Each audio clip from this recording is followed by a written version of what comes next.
Hey, we just gotta know. Who do you think was the dumbest newsmaker in 2020? Tell us who you got for Buffoon of the Year. If you believe the statement that all politics is local, then that means that all political buffoonery starts local. And that's where we're going to start in our Buffoon of the Year bracket. Let's see who made the cut for our local buffoons. Okay, Foonies, let's kick off our first matchup in the local buffoon bracket. Who else could get the number one seed but our own resident bozo, New York City Mayor Bill de Blasio? Between his 0% primary showing in the presidential races to his absolute mismanagement of New York City, he is a well-deserving number one seed. But de Bozo will have stiff competition from our number 4 seed, Portland Mayor Ted Wheeler. You remember him. He's the guy that couldn't tell the difference between a protest and a riot while he was in the middle of it. Wheeler allowed Portland to become a war zone as he ceded control of the city limits to Antifa for most of the summer. So we're starting off with 2 crackerjack buffoons here, folks. But only one can move on to the next round. And you only have a week to decide who goes on in the Buffoon of the Year tournament. And so the first matchup of the local buffoon bracket, Bill de Blasio versus Ted Wheeler. And to talk about it with me right now, one of my favorite people in politics, a good friend of mine. He does Battle for Freedom, one of the best conservative Christian shows that you'll find on air. Watson Prunier. Watson, my God, we're going to have some fun talking about these buffoons. But to start out with, we have who we like to call DeBozo, Bill de Blasio here. I'm a New York guy. I'm from the People's Republic of New York City originally. I still live in New York State. We've had a front row seat for this guy's destruction of New York City. What's your take? Oh, it's heartbreaking. Me also being New York born, I've lived there almost 25 years of my life, and see the city that never sleeps is now the city that always creeps. You have de Blasio, who has completely ruined it, and the Big Apple is rotten in Denmark, in New York, in the United States, and he has to go if there's any hope of recovering the former glory of New York. Well, I think he's a deserving number one seed. I would dare say he may be number one overall when it comes to buffoonery, because there was a time on the show when week after week after week, something would be happening, whether it would be the record number of people moving out of the People's Republic of New York City, or his 0% rating when it came to the polls for the presidential race. How do you get 0? My God, it's just ridiculous. To the way that he was dealing with the coronavirus, and we're still dealing with it in New York City to this day. Can you think of another mayor? I know we have 4 in this bracket, but is he the number one seed as far as the worst mayor in the country? Oh, definitely so. I mean, to see I think New York is probably the city that's losing the most people. And you have to say something that when people New York, you're really screwing it up there. Because, think about this. Gene, people have weathered so much. The tragedy of 9/11, 2 bombings, Sandy. I mean, what else do you have to go through? What was it, 2 years ago? LIE covered in 3 feet of snow? And nobody left until de Blasio with all that going on. But you know what? We have to talk about the competition for a second, Watson, and that's Portland Mayor Ted Wheeler. Now, everything I've seen about this guy is the man is absolutely oblivious to reality. Oh, most definitely. I mean, you would think that the guy was in a movie sitting in the back of the theater and no one knew he was there. He was wondering when the movie was going to start beginning, because everything is going down in his city. What was it, like 70, 80 days or 93 days of riots? Something like that. It was like 3 months every day, every night going on. It was nuts. And there was that one time he went out amongst the mostly peaceful protests, and he went and he said, I don't understand why they're tear gassing these people. Meanwhile, there's fires breaking out around him. he gets pepper sprayed. And it's like, can you get more oblivious to the plight of your people? And meanwhile, there are people in Portland who had to live through that damage and live through that whole situation. Yeah, I almost moved to 1992. I almost moved to Portland, Oregon. I almost moved there, and I am so glad I didn't. I saw the writing on the wall that it wasn't going to be a good place. I just didn't think that it was going to take, more than almost 28 years to see its destruction. Yeah, no thank you. Well, it was also amazing, Watson, that you can look at Portland as a cautionary tale, of course, but now people are looking at him as he's pro-law and order because they're talking about defunding the police and every liberal policy you can think of. I don't understand the alternate universe that is the West Coast of America. Between California, Oregon, I don't get it. Do you get it? That West Coast sea salt is really bad. I know. I miss the days of the rap wars. That's what I really miss. Yes. East Coast, West Coast, yes. But listen, so before we get on to our next grouping, what's your prediction for this bracket? Well, for this matchup, I should say. What is your prediction for this matchup? It's a tough one when you think about it. We just got done saying how de Blasio is the number one seed, but then we just get done talking about Ted Wheeler, and Ted Wheeler is actually pretty stiff competition.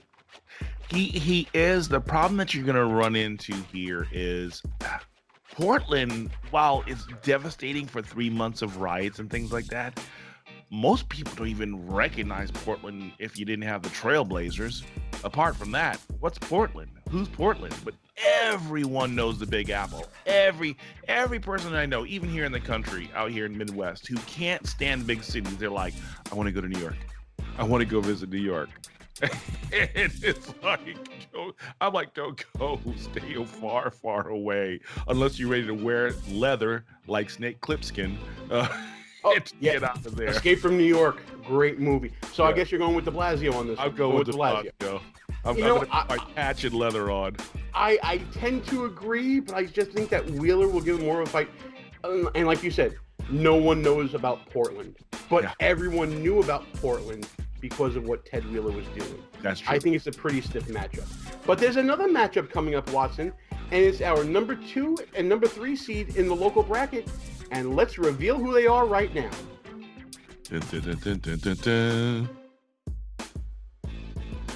Rounding out our local buffoons is the 2 seed and the 3 seed.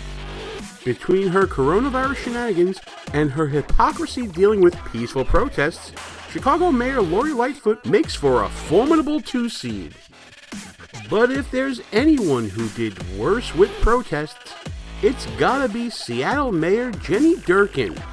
She's going to make for tough competition for Lightfoot, considering her Summer of Love references during Chaz or Chop or whatever the heck it was called, when she failed to have the back of law enforcement, even cutting their budget as the year ends.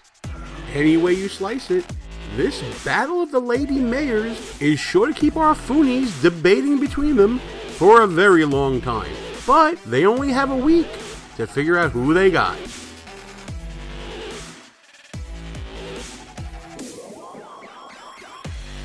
All right, Mr. Midwest, you got your pick in here. The number 2 seed, Lori Lightfoot, Mayor of Chicago. Give me the gist from that area. Lori Lightfoot, go. Well, here's my biggest problem with Lori Lightfoot is because I'm going to go back to what Barack Obama had said years ago, that the reason why guns are running into Chicago is that they put the blame on Indiana. That is full of nonsense. Lori Lightfoot has the weakest stance against crime and criminality in her city. She's abandoning a lot of her people, and unfortunately, my in-laws get a chance to hear every day about the number of shootings and deaths and things going on in that city, and the hypocrisy of her to basically turn around and block people from having their gatherings, but you could turn around and you can have police out protecting your property while you do whatever you want while the city burns. Oh, you have failed that city long before coronavirus. You have failed that city for eons, and it's really unfortunate because Chicago is another city. I think that's number 2 that's losing people next to New York City. So Lori Lightfoot, you're no pal of mine and no friend to common sense. And it's just actually more or less an allegiance to hypocrisy and downright debauchery. Well, let's talk about hypocrisy. You bring it up. The haircut during coronavirus. Exactly. First of all, can we talk about the style? No, we're not going to talk about the style. That's mean. I'm not doing that. What I will say is, when she came out with this whole, I'm the face of this city and I have to look good. I'm sorry, you're not Vidal Sassoon, okay? If you don't look good, the city can still look good. You know what I mean? Yeah. She never looks good, bro. Oh, well, I mean, I've heard, listen, my nickname for her is Lightweight. Yeah. But I've heard Beetlejuice. Yeah. I've heard other ones that are just not good. And we're not talking about her appearance. That's not, no. No, it's just a negative spirit. Dad Watson. Dad Watson. No. It's a negative spirit that she has about her. Yes, it's the negative. Lightfoot. Yeah, lightweight. But lightweight, yeah. Can we really be against the Rona Destroyer? I mean, did you see the Halloween costume with the hands on the hips and the mask? I mean, my God. You want to talk about the worst kind of leadership. But my favorite Lori Lightfoot moment was when we had these protests going on, and we'll get to Jenny Durkin in a second with protests. My goodness. We had the protests going on in Chicago, and she actually has the police line up on her block to stop the protesters from protesting in front of her house. Yep. I mean, my God. It's like, as you said, speech everywhere except in front of my home. Rules for you, none for me. Absolutely right. We got to talk about Jenny Durkin, though, because Jenny Durkin was having protests in her city before protest was cool. She's the only mayor I know that ceded actual property to almost like a foreign invader. Yep. This Chaz, Chop, whatever. I mean, what do we even know what we call them? Are they Chaz? Are they Chop? What are they? Chapzoni. It's like a Stromboli, but worse. You hit me in the Italian. I see you doing there. But in all seriousness, I've never heard of any leader just giving up on a zone of property and giving up on a police precinct of all things. Yes. The one icon of strength and protection. You basically cede this to a bunch of terrorists and actually wound up losing lives. You lost more lives in the Chop zone because of your protests than were lost in many other major cities. Chaz Chop. Chaz Chop. I like saying it. It's Gordy. Yes. It was Chop Suey in there for a while, because if you remember, let's take a step back in time, Watson, to the time when warlords ruled the streets of Seattle. There were actually there was what was that black rapper's name that had the gun? I forget his name, but he was like a warlord in the area dealing out justice. Yeah. Oh my goodness. Oh. Holy cow, I cannot remember his name right now. We'll fill it in post-production. You know what we're going to do? Watson, watch this. Ready, Watson? I'm going to do this. We're going to put his name right here. Yeah, okay. Oh, that's who it was. Okay. Yeah, him. And honestly, you know what? That guy turned around and you probably could have his own harem and a whole bunch of other people following him that they put all their hope in him. Wait. Hold on a second. Let me get this straight, dude, because I need to make sense certain here. Wasn't Durkin also the one who hired the retired drug dealer to wind up selling things in Seattle as well too? Like he wasn't some kind of like reform and rebuilding the city of, I think, didn't they like pay $93,000 to like a deadbeat rapper or whatever? Not rapper, but it was a drug. It might have been. I'm not sure. We'll clean that up in post-production too.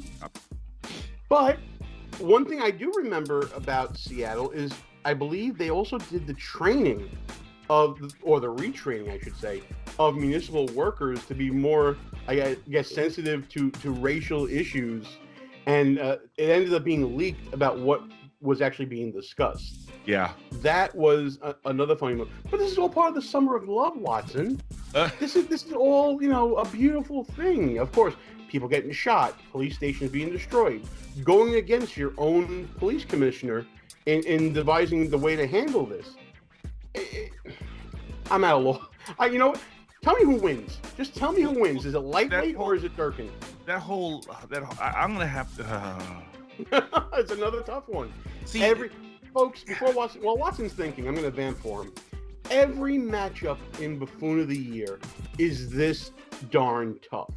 So get ready to really put your thinking caps on with this whole thing.